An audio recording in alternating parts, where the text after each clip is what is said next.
Hello there guys. Today I thought I would introduce you to an older game by the name of Bit.Trip Runner. Yeah, it's the first game. The second Runner game is coming out in a couple days now. And I thought I'd check out this first game as I've never played it before and it's looking pretty good. Turns out it's an excellent game. It's actually part of a big series of Bit.Trip games that I feel ashamed for not having played, since this one is quite awesome. If you haven't played it yourself, the game is a constant running affair. You don't control speed, that's automatic. What you can do is control your actions. These actions are introduced throughout levels. In the start, you can only jump. Then you get the ability to slide. Later on, it's possible to kick, activate springs, and even block incoming projectiles. But even when you're back to basic jumping, it can be quite hard to begin with. The combination of all these elements ends up making quite the challenging game. And it gets even more challenging if you want to go for high scores and being more of a completionist. Collecting everything in a level which involves pretty perfect timing.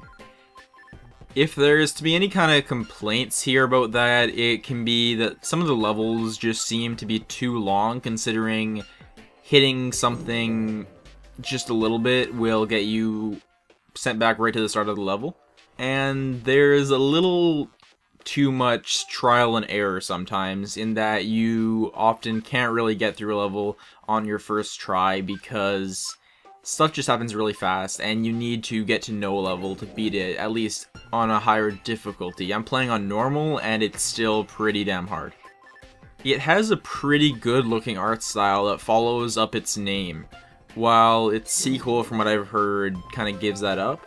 But I'm really liking the visuals of this game so far, and yeah, they're really stylized and I enjoy them quite a bit. They kind of change up when you go through the three worlds that the game has. There's the first world, the second world, which is pretty green looking, and the third world, which is more modern-y. Don't think that's a thing. What's really good though is the music and sound.